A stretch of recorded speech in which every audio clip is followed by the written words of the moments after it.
तो इस सेगमेंट में हम आपको बताते हैं कि किस तरीके से आप हेल्दी रह सकते हैं। और जिस तरह की कह रही थी, खूबसूरत दिखने के लिए हेल्दी फिजिक होना ज़रूरी है। सबसे इम्पॉर्टेंट चीज़ जो है वो स्किन, क्योंकि स्किन जो है वो सबसे बड़ा, it's largest organ of our body, और ये एक शील्ड है जो हमें बहुत सी बीमारियों से बचाती है। तो हमें इसका ख्याल भी रखना चाहिए। और वैसे भी खूबसूरती में स्किन का बड़ा, जितनी आपकी स्किन ग्लोई होगी, अच्छी होगी, आप उतने खूबसूरत लगेंगे। तो किस तरीके से हम अपनी स्किन का ख्याल रख सकते हैं, ये टिप्स एंड ट्रिक्स हमें आज देंगी।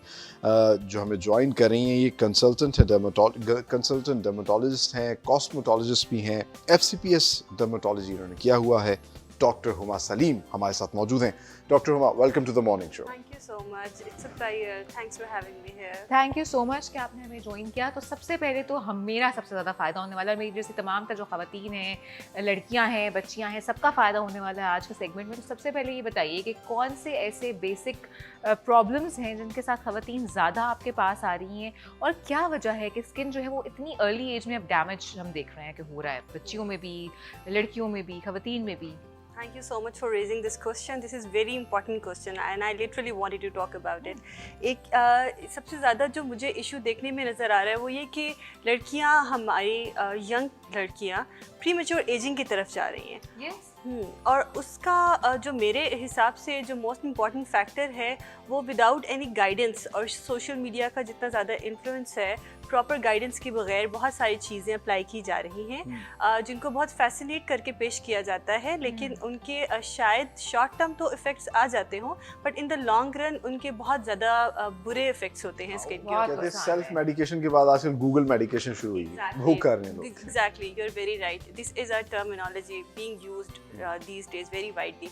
तो इसमें यह है कि अब वो लड़कियां देख के कि किस चीज़ का ज़्यादा इम्पैक्ट है, क्या चीज़ ज़्यादा यूज़ हो रही है, वो इस्तेमाल करके आ जाती हैं, और उनको इस चीज़ का एहसास भी नहीं कि उसमें से कुछ इफ़ेक्ट्स ऐसे होते हैं जो इरिवर्सिबल होते हैं, because irreversible damage to your skin, और तब आपको डर्मेटोलॉजिस्ट भी कुछ नहीं कर सकता। That is really bad। और समटाइम्स वही बात है जिस तरह से उन्होंने गूगल टर्मिनोलॉजी यूज़ की, हम देख रहे होते हैं बहुत सी ऐसी चीज़ें आ रही हैं जो हमारी शायद स्किन टाइप को सूट नहीं कर रही होती, लेकिन हम यूज़ कर रहे होते हैं कि अच्छा ये तो फलाने ने इंडोर्स किया था, ये तो इसलिए अच्छा है, ये तो हमें यूज़ करना चाहिए, और we just keep on doing things. अच्छा, एक और चीज़ जो हम सबसे ज़्यादा देख रहे हैं वो ये है कि हम बोटॉक्स, फिलर्स, इन चीज़ों की तरफ बहुत ज़्यादा आ रहे हैं। क्या ये कितने बेनिफिशियल हैं, और क्या इनके कोई साइड इफ़ेक्ट्स हैं?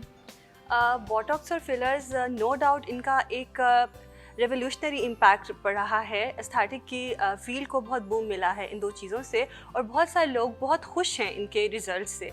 लेकिन हमें ये जानना बहुत ज़रूरी है, प्रैक्टिसिंग डर्मेटोलॉजिस्ट को भी और पेशेंट को भी, कि where we do have to stop, हमें कितना चाहिए, ये आपके डॉक्टर को आपको बताना चाहिए, और आपको पेशेंट, बीइंग ए पेशेंट, आपको अपने डॉक्टर को फोर्स नहीं करना चाहिए कि वो आपको ओवरडोज करे, क्योंकि इसमें नुकसान आपका है। कभी कभी हम बहुत सारे फैशन आइकन्स को देखकर या अपने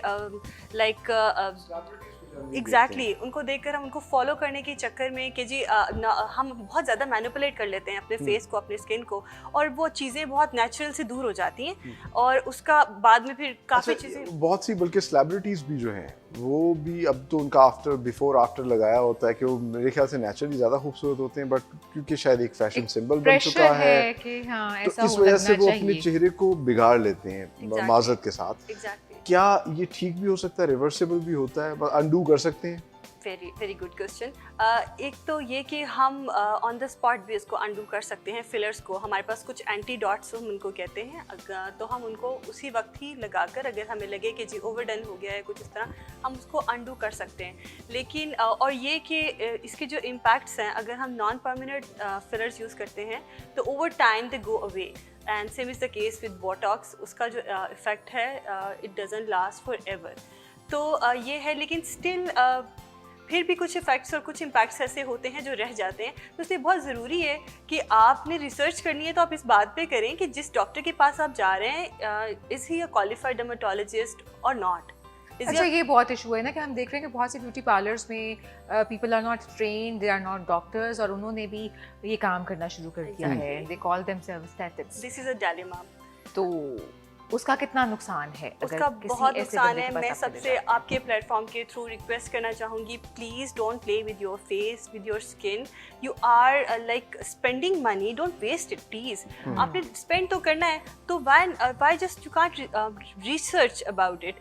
हमारे पास इतना अब तो इंस्टाग्राम, फेसबुक, हर जगह हम जा सकते हैं, हम देख सकते हैं, और हर चीज़ को हम इवन पीएमसी के प्लेटफॉर्म पे हम चेक कर सकते हैं कि कौन से डॉक्टर्स जो हैं वो वेरीफाइड हैं, क्योंकि बहुत हेल्थ कमीशन आजकल बहुत एक्टिव है इस चीज़ को लेकर। आपने बड़ी सही बात कही कि don't play with your face और विद योर स्किन, और जैसा इन्होंने कहा कि फिर ऐसी सूरत हाल भी होती है जिसमें डर्मेटोलॉजिस्ट भी कुछ नहीं कर सकता। अच्छा, एक चीज़ जो स्टेज तक ना लेके आए। हाँ, एक चीज़ जो हम देखते हैं वो ये होता है कि फ्रेकल्स, झाइयाँ और इस तरह की चीज़ें भी बहुत ज़्यादा ख़वातीन के चेहरों पे आ रही हैं। उसकी क्या वजह है, और क्या उसमें भी ये चीज़ें, यही वजह है कि हम बहुत सी ऐसी अद्वियात या बहुत सी ऐसी क्रीम्स यूज़ कर लेते हैं जो कि नहीं करनी चाहिए? वेरी राइट, बिल्कुल ठीक कहा आपने। ये एक बहुत बड़ी वजह है कि हम इंस्टेंट रंग गोरा करने के लिए सस्ती क्रीम्स का इस्तेमाल करते हैं, जिसमें बहुत हाई क्वांटिटी में डेंजरस लेवल होता है उसमें मरकरी और स्टीरॉइड्स का, जो आपको 2 दिन में शायद लगे कि आपका कॉम्प्लेक्शन बेहतर हो गया, but in the long run वो आपकी स्किन की एट्रोफी, लाइक आपकी स्किन को पतला कर देते हैं अगर आप बहुत हाई पोटेंसी का स्टेरॉइड यूज़ करें। Mercury up to some extent आप ले सकते हैं, बट उससे बहुत ज़्यादा होगा तो उसके ऐसे ग्रेइश पिगमेंटेशन आपकी स्किन पर आ जाती है, और उसके लिए फिर पहले आप गोरा रंग ले लेते हैं शॉर्ट टर्म, फिर आप भागते हैं दोबारा से उसके लिए कि अब हम इसको अनडू कैसे करें, फिर वो चीज़ें ज़्यादा मुश्किल हो जाती हैं। अच्छा, आजकल एक दो और भी चीज़ें आ गई हैं, जैसा कि परमानेंट मेकअप आ गया और बहुत सी, ये ट्रीटमेंट्स आप डर्मेटोलॉजिस्ट कैसे देखते हैं? सेफ होते हैं, नहीं होते? इनका क्या रुझान है इस वक्त?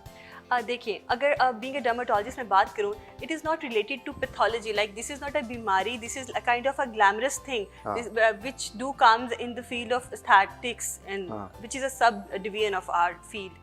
तो इसमें कोई हर्ज नहीं है, you can go for it, लेकिन अगेन प्लीज मेक श्योर कि that person is qualified enough कि वो आपको प्रॉपर्ली इसके लिए ट्रीट क्योंकि वही बात है कि रिसर्च तो हुई है, टेक्नोलॉजी तो बहुत आगे से आगे चली गई, people are actually following it. अच्छा, हम एक और चीज़ भी देख रहे हैं, दैट इज पीआरपी। पीआरपी लोग करवा रहे हैं ज़्यादातर अपने बालों के लिए, अपने अंडर आइज डार्क सर्कल्स हैं, फाइन लाइंस हैं उनके लिए, वो कितनी हेल्पफुल, और कहा जाता है कि बोटॉक्स एंड फिलर्स से बेहतर है PRP if you go for it. So is it true? It is true. सबसे बड़ी बात तो ये है कि पीआरपी के अंदर हम पेशेंट का ही ब्लड सैंपल ड्रॉ करके उसको पेशेंट के अंदर री इंजेक्ट करते हैं, तो ये तो सबसे सेफ़ बात है। एक तो ये कि जो आप चीज़ पेशेंट में इंजेक्ट कर रहे हैं उसकी कॉस्ट बहुत कम हो जाती है क्योंकि वो सैंपल पेशेंट से ड्रॉ किया गया। नंबर 2 पे ये है कि इट्स सेफ़ इनफ, उससे रिएक्शन नहीं होगा क्योंकि वो पेशेंट का अपना ही ब्लड है।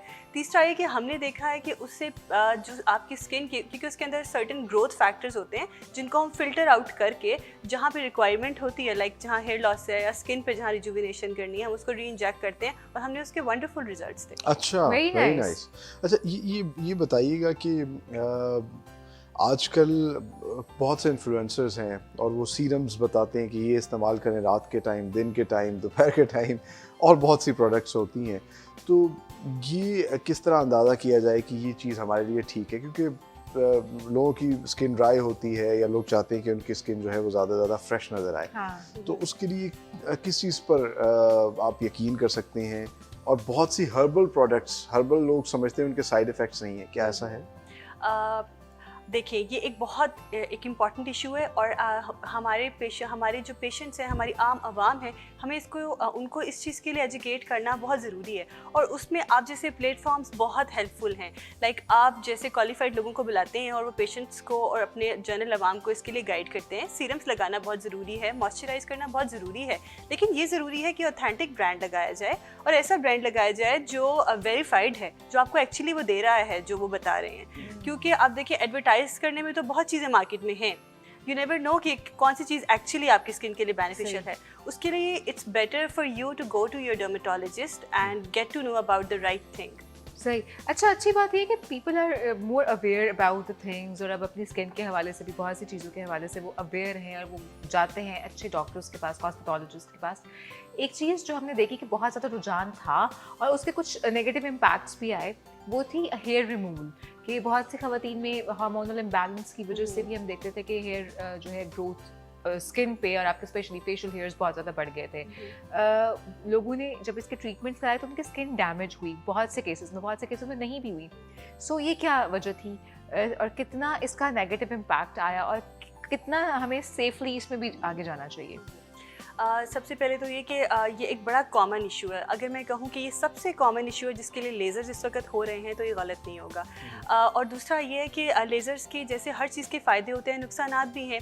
अगर लेज़र्स को प्रॉपर्ली यूज़ ना किया जाए तो it can literally damage and burn your skin, it can. और दूसरा है कि पिगमेंटेशन कर सकती है। Yes. तो अगर the particular person who is actually operating it, अगर उसको फुल कमांड नहीं है over his machinery and about what is the target which he is going to achieve, तो ये सब कुछ हो सकता है जो आप मेंशन कर रही हैं, डेफिनेटली ये हुआ होगा। होता है लोगों के साथ, बहुत से केसेस ऐसे आते हैं जिनकी स्किन बकायदा डैमेज हो चुकी होती है हाँ, बिकॉज़ ऑफ द लेजर। और फिर वो जैसा उन्होंने बताया कि वो उस वक्त आते हैं जिस टाइम इनके हाथ से भी चीज़ें निकल चुकी होती हैं। लेकिन अगर आप, वही बात है, मैं हमेशा अपने पेशेंट्स को ये कहती हूँ, आप इस चीज़ का इंतजार क्यों करते हैं कि चीज़ें बहुत ख़राब हो जाएं? जब आप फर्स्ट अलार्म या रेड फ्लैग साइन जिसको हम कहते हैं, आप वो देखते हैं, आप why don't you rush to your doctor? There are numerous doctors around you, हर विसिनिटी में we do have a qualified doctor. तो आप जाएं, आप विजिट करें, और उसके बाद लेजर्स के बाद भी अगर प्रॉपर्ली किया जाए तो हमने बहुत अच्छे रिजल्ट्स देखे हैं, इवन आफ्टर 3 to 4 सेशंस। बिल्कुल सही। सबसे अहम बात तो मुझे हाँ। एग्जैक्टली यही लगी, don't play with your face, with your skin. Certified doctor consult करें। आपके जो गली मोहल्लों में ब्यूटी सैलून्स बने हुए हैं एस्थेटिक्स के नाम से, आप देखें क्या वो सर्टिफाइड हैं भी हाँ, या नहीं। रिस्क ना लें आप हाँ। अपनी स्किन के साथ। और सर्टिफाइड डॉक्टर के पास जाके वो जैसा कहते हैं कि नीम हकीम खतरा है जहाँ, ऐसा अपने साथ ना हाँ, करें। बहुत थैंक यू शुक्रिया so much. Doctor Huma Salim, आप आई और आपने इतनी अच्छी इन्फॉर्मेशन शेयर की।